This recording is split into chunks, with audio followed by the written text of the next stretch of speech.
Hey, what's going on, guys? Welcome back to my channel. This is Blood Phantom 81. Today I'm going to talk about the various accounts that I have here on M1 Finance. Over the years, I've deployed at least 3 or 4 different strategies, especially because M1 Finance makes it so easy to toy around with different strategies. And so today I'm going to talk about the different strategies that I have. I'm also going to talk about a few other topics such as dip buying on M1 Finance and also M1 Borrow. I'm going to give my opinion on what I think about M1 Borrow and whether I would use it or not. So yeah, let's just jump right into the video. So on my different accounts, I have about $20,000 of my own money collectively on M1 Finance. And so let's just jump through the different strategies that I have. So the first account is Unicorn. This one is by far my most popular and my most trusted account. So on Unicorn, I also have most of my money. I have about $18,000 here into Unicorn. I opened Unicorn on June 6th, so it's been about a few months since I've opened it. And so that's basically a gain of $432, which is 3.54%. And the strategy of Unicorn is pretty simple. If I could make one account where I would put most of my money in, buy and hold forever, and reinvest those dividends within that account, then that would be Unicorn. So within Unicorn, I have about 3 different portfolios. I have dividend growth, monthly high dividends, and value. Let's start with dividend growth. This one is basically just blue chip stocks that increase their dividends every single year. Each stock doesn't necessarily have to be a dividend aristocrat. For example, I do have a stock which is SPG, which is Simon Property Group, which you won't find as a dividend aristocrat or a dividend king. But you will find it in ETFs like SPHD because it is a low volatility stock. And so yeah, these are pretty reliable companies, and most of my money goes into this pie where it's set to be about 58% of Unicorn. The second largest holding here is my monthly high dividend pie. And so on this one, I've made about $189, and most of this gain is from dividends actually. On my monthly high dividend pie, I basically have a few bond funds, which are PTY and GOF. I have a low volatility ETF, which is SPHD, and the rest are mostly REITs and financial companies. The last pie that I have here on M1 Finance is my value pie. So this pie is basically stocks that I thought were showing a really good discount. And just because they're value stocks doesn't mean that I think they're bad stocks. It just means that I think they're good companies that are showing significant discounts, and I wanted to put my money into them at the moment. And given that Unicorn is my largest pie, every single stock that I put into Unicorn better mean something to me. And I'm not just going to put it in there just to experiment. Like, I plan on holding this portfolio for a very long time. But that's enough of Unicorn. It is a taxable account, but I still plan on holding it for the foreseeable future. The other different accounts that I have here are Rhino and Narwhal. So because Rhino is my second largest holding, let's go ahead and take a look at it. So I've had Rhino since May 30th. I have about 3.4K into Rhino. My gain at the moment is about $175, and my return is 6.66%. So how's that for a return? So yeah, if we take a look at the holdings of Rhino, you'll notice that this is way less diversified than Unicorn. And so essentially I gave myself the challenge of, if I could create an account with just 5 holdings, what would it look like? And so I plan on holding this account also for the foreseeable future, but certainly not as long as Unicorn. And so for that reason, I specifically picked growth stocks, and these are all really large blue chip stocks that I think are leaders within their own industry. I think Pepsi is a leader in beverages. I think Microsoft is a leader in tech. I think Apple is a leader in consumer devices. And I think Visa is a leader in fintech. The other holding that I have here is actually Realty Income. And because of the nature of M1 Finance, I feel like dividend reinvestments are just so powerful. And so for that reason, I picked Realty Income, but also for that reason, each of these stocks here on Realty Income, or actually each of these stocks here on this portfolio pay a dividend yield.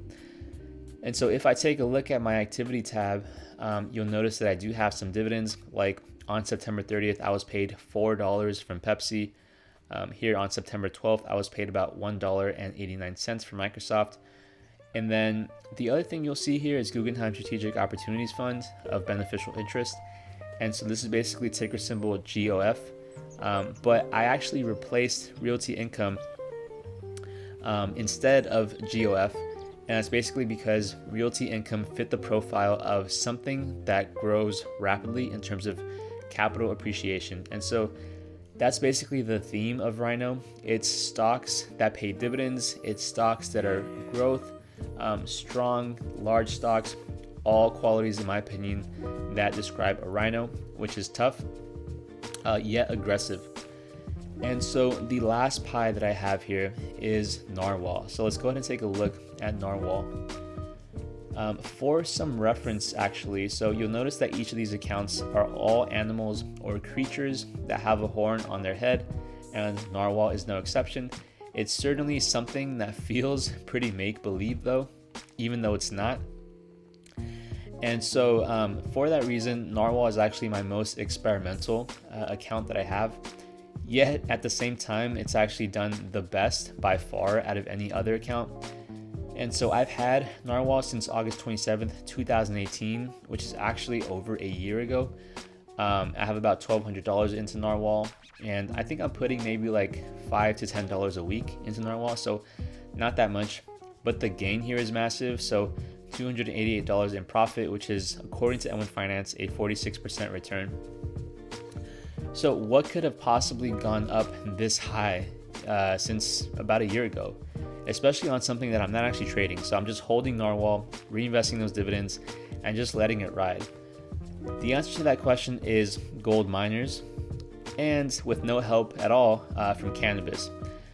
Let's first talk about cannabis, actually. So this is just a portfolio that I have here of about 6 cannabis stocks, and then you'll notice the contrast of performance. So each of these stocks are down at least 30%, but I actually don't mind that at all. And the reason why I don't mind that is because I believe in these cannabis stocks over the long run. And the other main reason is actually because I only have $80. So it would be super easy to average down on $80. Honestly, if I just doubled this value, which I can extremely easily, or maybe triple this value, then I can get this gain to maybe like negative 6% in the heartbeat. And so I'm totally fine that as soon as I invested into these cannabis stocks, a lot of them took a hit. But that's part of the game. I know exactly what I'm getting into when I buy cannabis stocks, and so I have no problem with that sort of speculation. The other portfolio here is gold miners. So I have about a gain of $324. Again, most of the gain in Narwhal is because of this account. And let's go ahead and take a look at some of these holdings. You'll notice how massive a lot of these returns are. So Barrick Gold Corporation with a 624% return. That's basically because of an acquisition. Newmont Gold Corp at 258%. Eldorado Gold Corp at 151%. So many stocks here have a gain of at least 30%. It's pretty nuts. And then if I scroll down, there's only 3 stocks that are in red, and that's Hecla Mining, Golden Star Resources, and Gold Standard Ventures. But again, the green far outweighs the red, and so I'm pretty proud of this account. One thing that I want to make clear is the main reason why I buy gold is because I think gold should be traded like any other stock or index. In that regard, what I'm saying is over some periods of time, gold actually outperforms the S&P 500. And that doesn't necessarily mean that I think gold should be traded instead of the S&P 500. I think I would rather put all my money into an index fund like SPY, for example, before I would put all my money into gold. My main point here is that gold has bull runs and it has bear runs. And so I think we are in the midst of a new bull run. Ever since 2016, we had a really large spike, and then we started trading within this range. We clearly broke out to the upside, and we are consolidating at the moment. But I think this bull run is going to continue, and I think we're just at the beginning of it. And so I think Narwhal and the stocks in Narwhal have a lot of potential to push back and exceed their all-time highs. And so that's basically why I have Narwhal. And so the other topic that I want to talk about here is dip buying on M1 Finance, especially because on days like today, which we can go ahead and take a look at this gain, I lost $221 today. And to put that into perspective, my all-time gain on Unicorn, for example, is $432. And so $200 out of what would have been $600 is about a 33%. So in other words, in one day, I lost 33% of my gains because of some market volatility. When we have situations like that, what I would do is I would say, okay, which of my pies are showing the most amount of dip? And so obviously that's going to be my dividend growth pie, which is actually the most volatile in general. And I take a look at this and I see, okay, well, which stocks took the biggest hit? But towards the top, you'll see things like 3M, Dover Corporation, AbbVie, Rover Technologies, etc. But just the fact that I'm seeing these 3%ers, even like almost 4% in one day, which, you know, GWW is a dividend aristocrat, by the way. When you see stuff like that, it makes it extremely addicting to want to sort of put the soil over these stocks and then rewater them and then watch the plants grow. And so that's kind of one thing I want to address on M1 Finance, is that for my perspective at least, it makes it extremely hard to even have any kind of savings account, mostly because when I see red, I don't get upset. I get almost maybe antsy. I'm not sure if that's the right word, but it makes it extremely tempting to dip into my savings and just average down on each of these companies. And so that's what I do extremely often. And that actually brings me to my next topic, which is M1 Borrow. So full disclaimer, M1 Borrow should be used extremely carefully, as well as any other type of service where you're borrowing money from brokerage. But at the moment, there's a few different brokerages that each allow their users to borrow money. Robinhood is another one, and M1 Finance is another one. So I will be comparing the two slightly. I know that on Robinhood, you can actually borrow money with a 4% interest, but on M1 Finance, if you sign up for M1 Finance Plus, you can actually borrow money for just 3.75% interest. And so the first thing that someone might take a look at is like, if I'm borrowing money at 3.75% interest, then the market only needs to go up like 4% and I'm profiting. And then you might think, well, inflation adjusted, the entire stock market would usually go up like 6.5%. And then non-inflation adjusted, the entire stock market would go up maybe 9% on any given year on average over the last 50 years. And so you take the difference between the two and you're probably thinking to yourself like, I could really profit a lot off of something like M1 Borrow.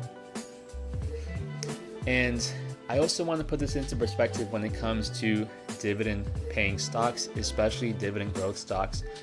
Let's go ahead and take a look at something like 3M. So 3M is a dividend growth stock, which has been beaten down a lot, by the way, as you guys can see. But it has a dividend yield of 3.5%. So you're telling me that if I borrow money at a 3.75% interest, then the dividend yield alone of 3M will be almost enough to cover the amount that I'm paying in fees. That's insane. So there will be a little bit of money lost, but if you think about it, over the long run, you will actually profit even more. Because number one, and this is the most obvious reason, is that stocks tend to go up over time. And so you're most likely going to beat it with capital appreciation if you think about it over the next 20 years or so. Number two, that's not taking into account dividend growth, which is basically yield on cost. So what I mean by that is, if you put your money into 3M that's borrowed, for example, and you're getting $1.44 of dividends for that amount that you put in, the yield on cost is going to increase. It's going to increase enough that in about 1.5 years, you will actually be profiting based on yield on cost alone. So the dividend yield alone would cover that payment.